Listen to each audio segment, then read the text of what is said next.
Welcome back, students. Let us continue with our discussion on message decisions. We have already covered two decisional areas. One, the content, and second, the structure of the message. The third message decision is format. How to create a format, that is, one has to take a decision on the method in which the message would be presented to the audience.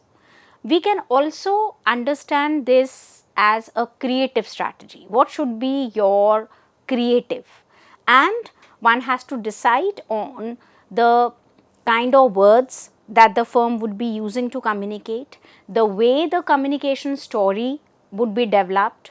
If the firm wants to make use of certain images, graphics, illustrations, some audio and video elements that they want to embed into the message. So, all these, or maybe some sort of special effects, some background lighting, all this formatting of the communication strategy is a part of your message format decision.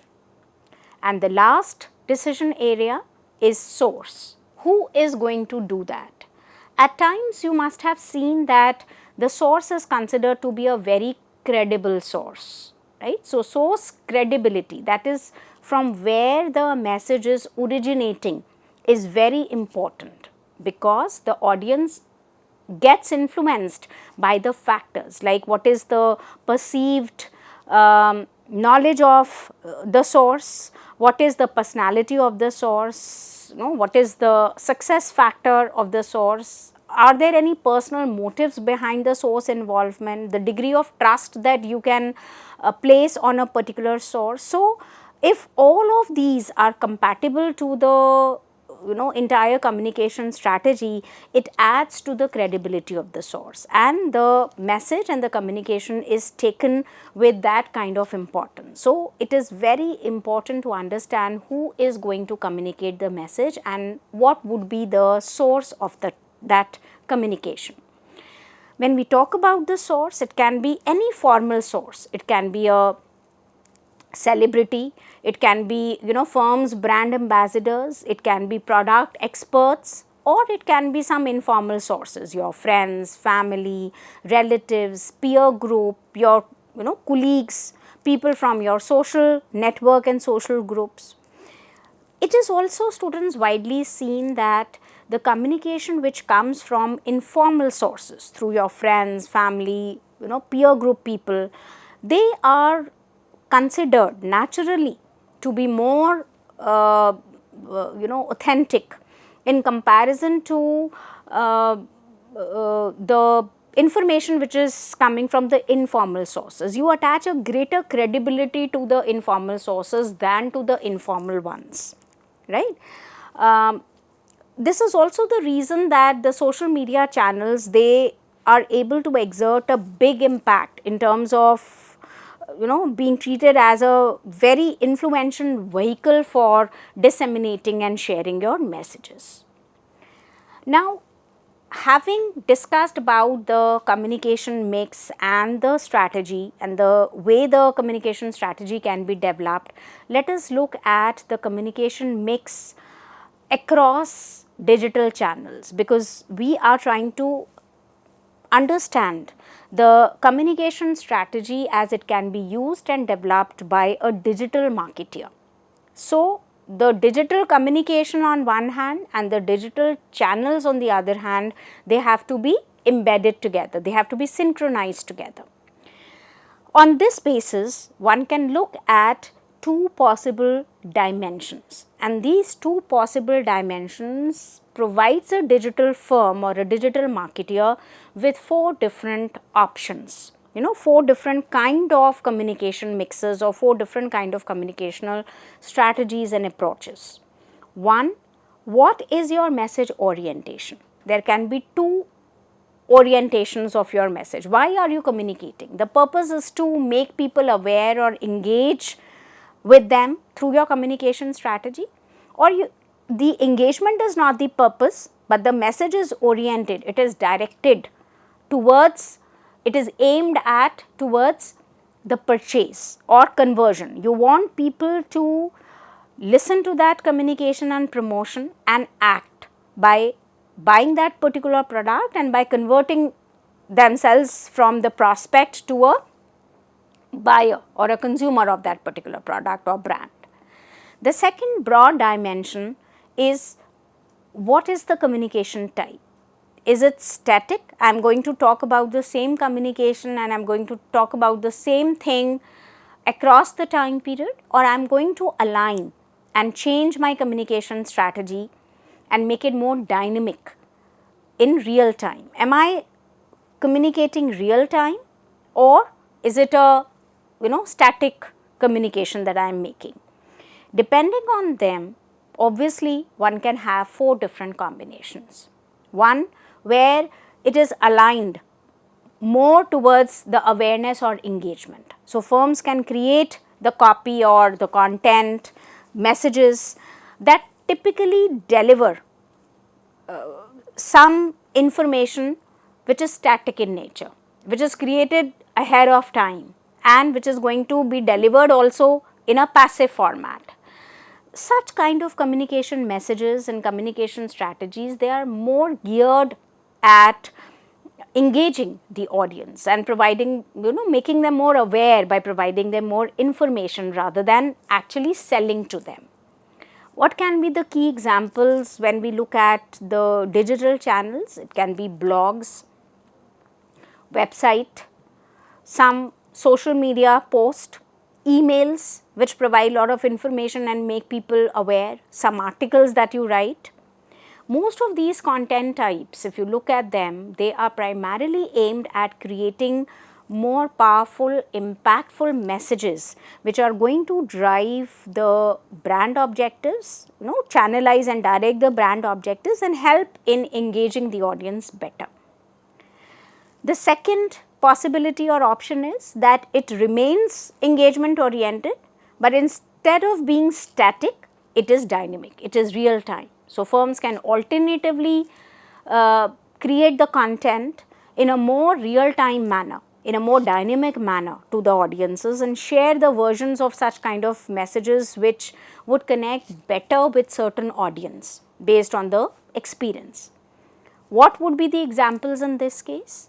Your landing pages, SMS activations, some info commercials, videos, rich media ads which one can use, the firms can use for the engagement purposes and for the customer support purposes.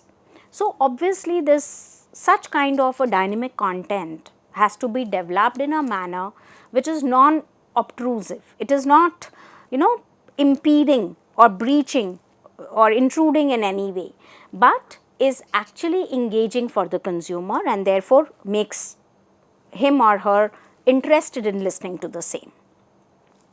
The third option arising from the 2 dimensions is one which is conversion oriented.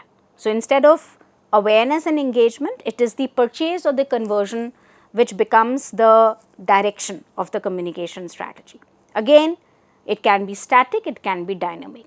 So, the conversion oriented static ones, here the channels would carry the messages which are going to result in the purchase, because that is what the orientation of the message is. But the message format is going to remain static in nature. What can be the possible examples that would fit into this kind of communication mix? Coupon, right? Emails that you are going to use for promotion, loyalty programs, loyalty discounts that you are going to use, to promote your brand. Obviously, the execution of such kind of communication on channels has to be done in a more planned and guided manner, in which the promotions are shared on the channels where the consumers are most active and therefore they are going to react and act immediately by buying the product, thereby giving you a conversion. Otherwise, if they are not active and you are using the channels where they are not predominantly or actively engaged and involved, then there could be issues where the consumers would may not even know that such a kind of promotion is happening, and obviously will not use them and will not become the buyers of the same. So, there will be no conversions that the firm would get in that case. The fourth is the communication gets directed at the conversion or at the purchase, but again it would be dynamic, it would be real time. So, it is designed, the messages are designed in a manner and they are delivered, they are presented to the consumers at a real time situation, in real time, where the person or the individual member of the target group is most vulnerable to act on them, like click on conversions. So, I am looking for something, the window pops up as a result of my search, and I click on that, and the moment the consumer clicks on that, it is going to give you a conversion. So, what would typically be an example of such kind of communications which are conversion oriented and also real time? Your search engine marketing, display ads, or the ads related to mobile apps, or your social media communication strategies, direct marketing efforts, affiliate marketing efforts. Now, when you are using these kind of channels and you are using this kind of a communication type, they help you predominantly in conversion. So, you can look at these channels as conversion vehicles, which is a broader objective of some of your channel strategies and some of your communication strategies under digital marketing. So, you are not only engaging them, or you are not only into brand building exercises, but you are also trying to use those mediums as conversion vehicles in order to effectively reap the benefits of your digital marketing efforts by making use of some communication strategies and some digital vehicles in an appropriate manner. Having addressed all this, let us students now move on to the next stage of the digital marketing framework, which is operations. So, the next idea that we are going to get about is the operational setup, digital marketing operational strategy. If you remember, we have been continuing about the same ASCOR model of digital marketing framework, where we have covered the assessment phase, the strategy phase, the channels, and today the communication mix, and we are continuing the digital marketing framework by talking about the operational phase. What do you mean by operational strategy? Why are you pursuing? Why a digital firm should know more about the operations? Because you need to understand, as a digital firm, the operational elements which need to be in place, which will help you to execute your digital marketing plans. All the operational strategy largely revolves around the lead generation and conversion. So, the basic concepts that one has to learn as a part of digital operation setup is lead generation and conversion. What is lead generation? You must have heard about these terms, that where the firms are trying to generate the leads. So, what is lead generation? It is nothing but a process, an activity through which you are able to garner or grab the consumer attention and invite inquiry into the products and services of a business. So, you are generating the leads by garnering consumer attention or inquiry into a brand or business. Lead is different from a visitor or a prospect, basically in terms of the intent. The intent or the intention is different. Why? Because a lead is more qualified. It has a greater probability. It has got a better chance of getting converted. You inquire more or you pay attention. Why? Because you are interested. So you are better than just a visitor who casually randomly lands on your website page, or a prospect who may or may not get converted.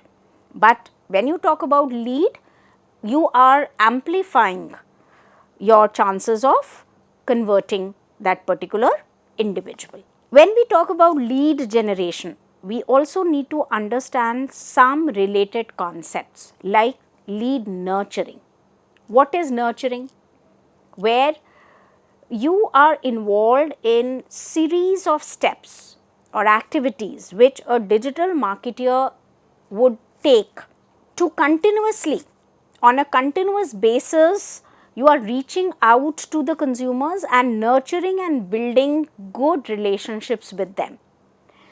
You influence them throughout the purchase journey, so that even if they are not very convinced now in the initial stages of the decision journey, over a period of time you can convince them and you can convert it as a lead. So you do not give up on them immediately. You continue with your relationship, you continue to motivate them and persuade them through your interactions till they become your customer, till you are able to convert them. The concept of nurturing also covers the present clients who are the consumers of your organization and brand today, but may not be exhibiting that kind of loyalty. So you can still work on those similar leads and you can nurture them further, you can work on them further, so that you convert those customers into your loyal base of customers. They become your loyalists, and consequently they will influence others and they will help you in cross selling the product or upselling some related products of your brand. Why do you need to have the lead nurturing? Because after having a positive intent, after getting aware of that particular brand in your consumer purchase funnel, there are large number of individuals or large number of targets who might be interested in the product or maybe some of the attributes of the product, but do not yet at this time have either a very strong motivation or very strong emotional connect with the brand, or they do not understand the benefits of the product too well, and they need some more time to become the loyalist. So the job of the digital marketer then is to think of the specific ways, the specific strategies and mechanisms through which you can help these target individuals to develop a regular bond, a regular relationship, a regular connect with the brand and its core attributes, and eventually convert them into loyalists. Another concept which is related to the lead generation and lead nurturing is lead scoring. What is lead scoring? Students, it is a method used to rank the prospects, to understand their importance and relevance of following up. It is not fruitful, it is not profitable, it is also not feasible at times for a firm to invest into relationship building and into loyalty programs with all sort of consumer.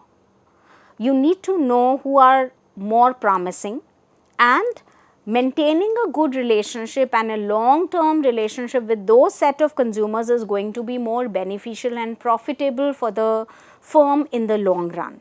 So with the help of your lead scoring, you can categorize, you can put them, different consumers in different buckets.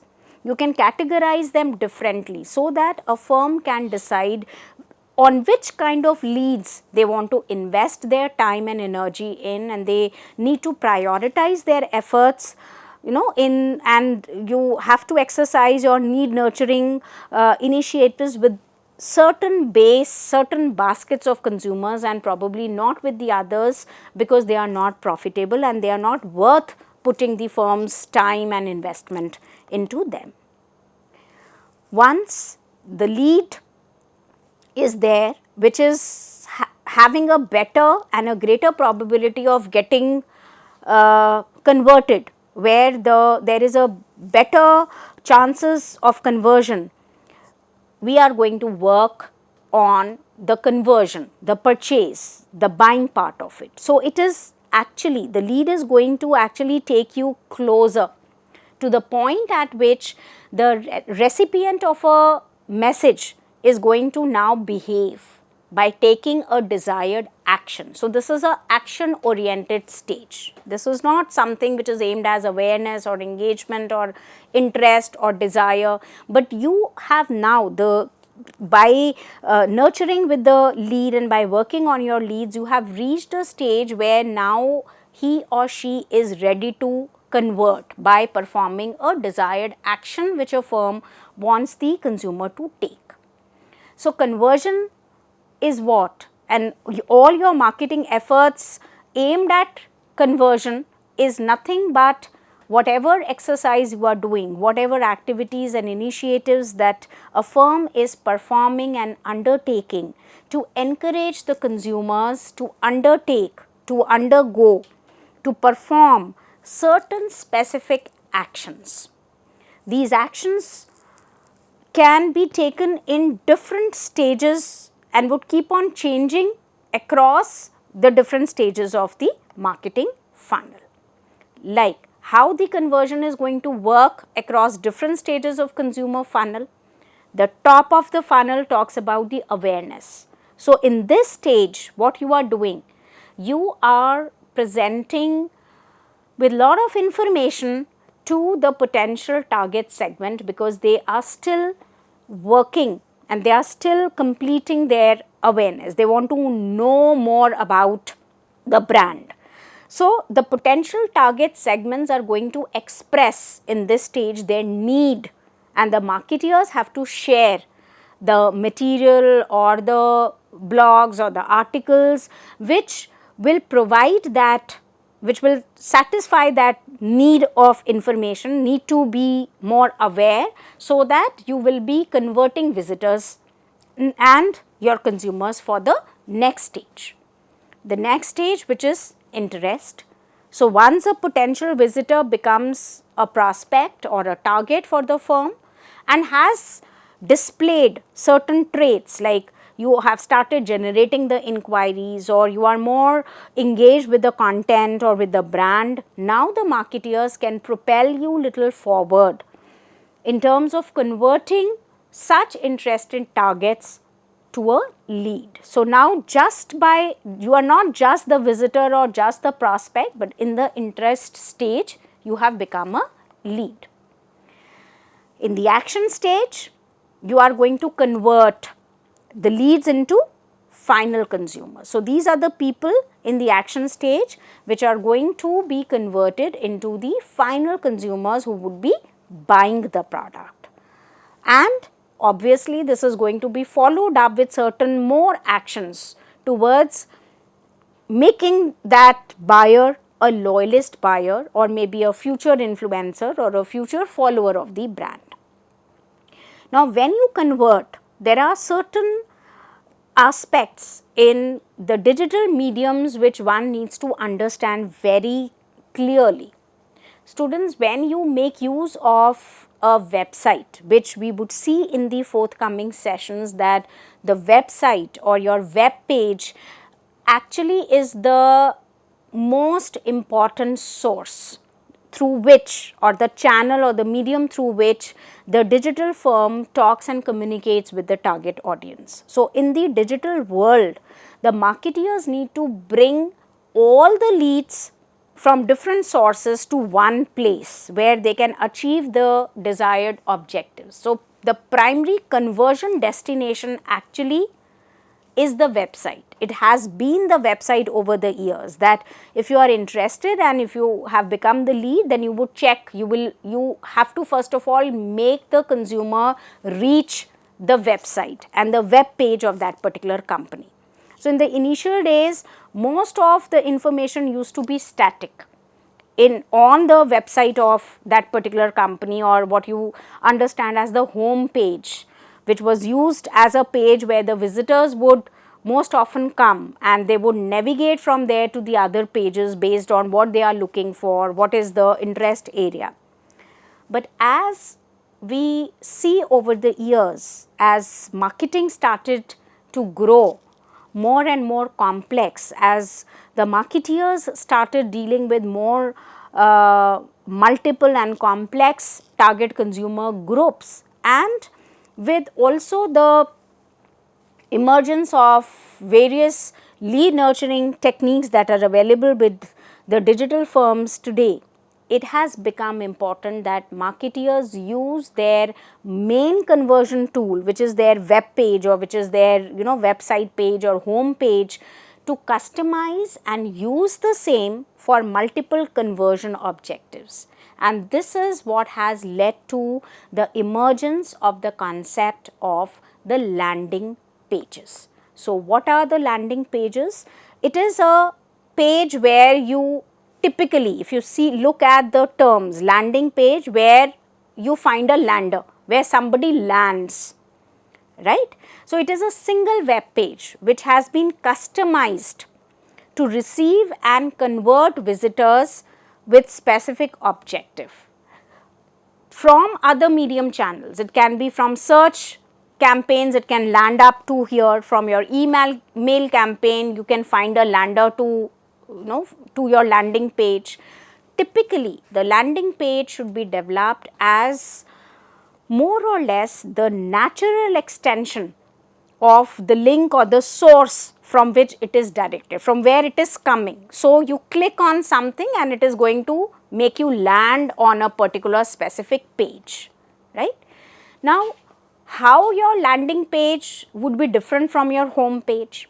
As I said, the home page is proactively visited by many people, by individuals within the website, where you can have the leads which are then redirected for your specific conversion efforts.